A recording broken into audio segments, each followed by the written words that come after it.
Okay, back on with part of the GMS Magazine Podcast. Let's just say that just in case you're only watching the second part, which why you would watch the first part. So you wanted to mention the billionaire shit given. Oh, sorry, did I say Well, that out loud? Oh. at the time of this recording. So for a quick summary, yeah, there's been we had a conversation just last week talking about coming to terms and accepting, and then moving on past the toxic comments that the creator of D&D made 50 fucking years ago. A man who has passed away, who has not had a finger in the gaming industry in 20 years. And a person, it's the Roddenberry thing. It's like, yeah, we will always remember, we will acknowledge the things he said. Let's move on. And for me, it's important to acknowledge it. But there's a lot of people who want to try to reconceptualize, rewrite history. And Elon Musk, a person whose very name is becoming a PTSD trigger for a lot of people, decided to voice. And I thought, okay, whatever, I don't care. But of course, at that point, all of his simps started going after Wizards of the Coast and D&D. And so the funny thing is, if you see the comments on N-World, I don't see a single post from someone on N-World that's saying Elon Musk is correct and I hope he changes and hope he fixes things. You go on Facebook or Twitter, all you have are simps defending him, which goes to show you how pervasive the bot and simstar community and how they are not in the D&D ecosphere. Regardless, not long after, he made a passing comment asking what the market value was for Hasbro. Now, that is a passing comment which got totally inflated to everyone saying he's going to buy Hasbro or he is talking about buying Hasbro. Now, for those people who are curious, the reason why we would not normally take it seriously, but he made passing comments about Twitter and then he followed through and bought it. Now, it should be noted, he only bought it because he was forced to. And for those also people who are also curious and trying to defend him, remember that Twitter he purchased for $44 billion. It is now worth less than $9. So it is worth less than 25% of the value. That's how much market share he has lost. And that was only because he was able to convince a bunch of rich people who had a lot of disposable income to lend him the money to buy a social media platform. There is a lot of potential power, even in a failing platform, as we have seen with the US election and so forth. You can grab a lot of people and control the dialogue if you control the platform. There is no financial benefit to owning Hasbro. In a related topic, there was a conversation someone had with Neil deGrasse Tyson about Elon Musk wanting to go to Mars. He says, this is the conversation, and this is why Elon Musk has never and will never go to Mars in his lifetime. He goes into a room with a bunch of billionaires. Hey, I want to go to Mars. How much will it cost? $1 trillion. How long will it take? 20 to 30 years. What's the return on investment? 0. Well, thanks for coming, but we're not interested. Hasbro has a value of about 4 or 5 billion with enough debt load that it would cost about 9 billion for Elon Musk to buy it. Despite the fact that people say, well, he has that. He doesn't have $9 billion of disposable income. He would have to get investors, and he would have to convince those investors that buying a board game and magic company that's losing money to be a sound investment. Nobody's going to give him any money unless he sips for really hard or manages to gain a lot of power through Donald Trump, which is entirely possible. And then my final point on that is, let's say he does get the investment. Let's say he does buy out Hasbro for $8 billion. What in the world is he going to do with it? I mean, this is going to be one point when he comes into Twitter and then he realizes how bad the situation is and he realizes what a big mistake he did. I can't imagine what's going to happen once because he doesn't know anything about D&D. I would love for him to buy Hasbro, walk into the office, and then someone tell him that the entire rule set is on Creative Commons and all he owns is a brand. And there's nothing he can do to he can't take it back. It's in the OGL, it's in the Creative Commons. He can't take it back. D&D as a rule set, as I tell people all the time, is not owned by anybody. all he owns is a brand and a logo and a couple bits of names in the IP.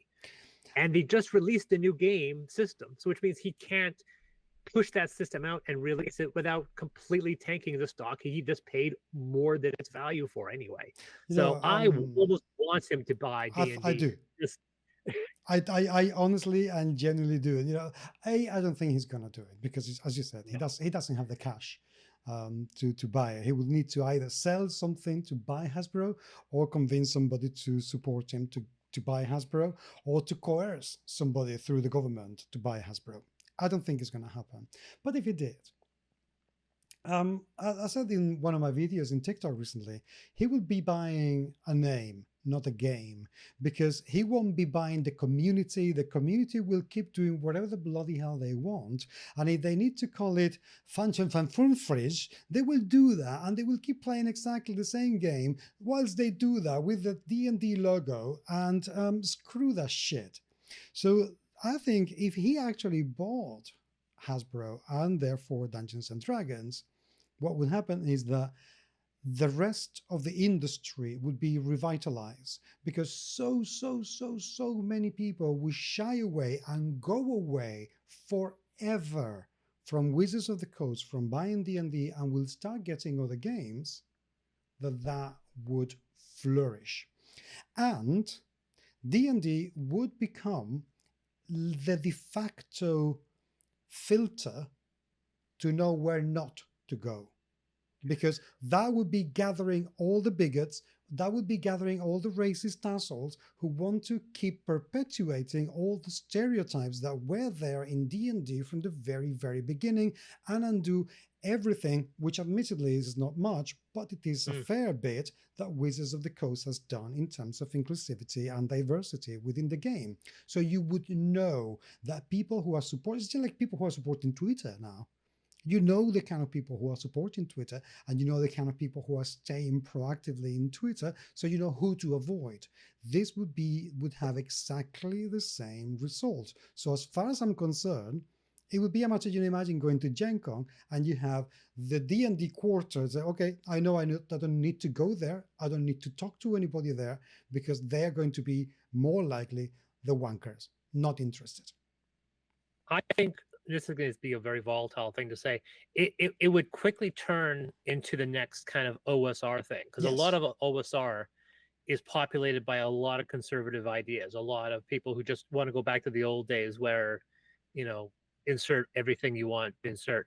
And for me, my problem at that point is that I said a couple years ago when we had the OGL fiasco, and now again with the announcements and the releasing of these new 2024 editions, that the 3rd edition and 5th edition had the advantage of following up slightly unpopular editions of D&D in a marketplace that badly needed some consensus.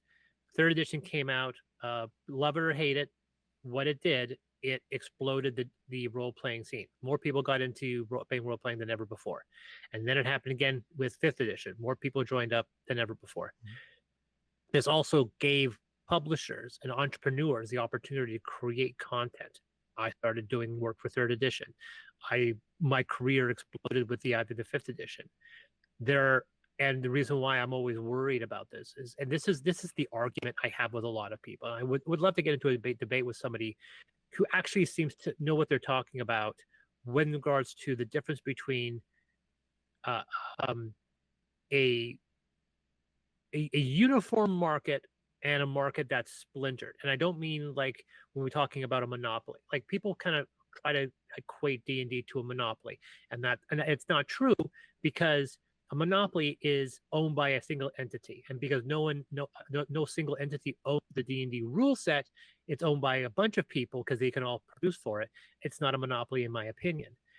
That also being said, I have made the case that because it's open source and because it's in Creative Commons, you can approach D&D as an operating system akin to what we see with gaming platforms like Steam or Windows or the Xbox Marketplace, which allows multiple people to sell their games on a united storefront and have a bunch of people attracted, which is the reason why Steam is so successful. It is the most disliked video that I have made on my channel with people who are vehemently opposed to this, the idea. And they try to make the case that a marketplace with thousands of different role-playing games systems is better than having a marketplace that is by a majority D&D. And I've said that you may love that marketplace with thousands of different games, but most people won't be in that industry. This industry is as big as it is because of D&D. And if you take it away, you will lose a lot of those people. They're not going to all just pick up a variety of different games because it's going to basically, it's going to annihilate the DMs Guild. It's going to annihilate a large portion of the marketplace and drive-through RPG. You'll have a lot of people who are producing stuff for free and they don't care if they make money.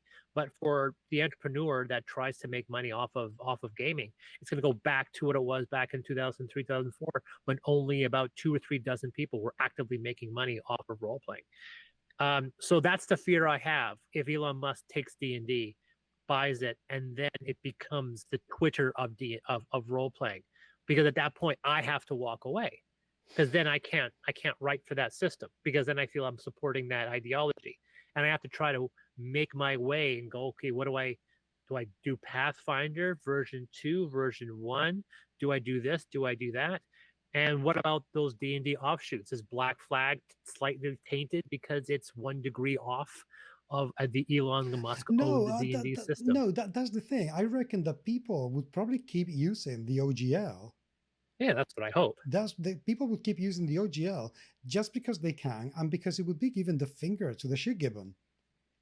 You know, that's my hope. Buy more third party, buy more exactly. People would be getting into more games, even though they use the same thing, but they would never, ever, ever be giving a penny to this guy. That's kind of the hope. So that's why I say that people would go onto other games, onto playing other things. It's like when 4th edition came out, an awful lot of people pivoted to Pathfinder because it was giving them the same thing. Pathfinder was Dungeons and Dragons in Golarion. Yeah. That was it. The difference is that it was in Golarion, but it was what 4th edition people wanted to have been. That's it. They didn't get away. They just bought something else. And even that, D&D still ruled everything. But I think in this case, if this was the case, at least everyone who's progressive, who's queer, who's diverse, will probably just give the finger to D&D and go and play OGL with different settings. And that would be the end of it. And I think that would be a good thing, to be honest. I think that wouldn't be a bad thing at all. It would be a shame because we would lose the D&D that we've come to love. And only a few people would get the D&D that they have always wanted to have and already have had. But, it's a game. It's not my life. and that's it. I would play something else. Yeah. So yeah, that's all I got to say on that one. We'll I guess only time will tell. Indeed. So let's jump onto part 3 of the show.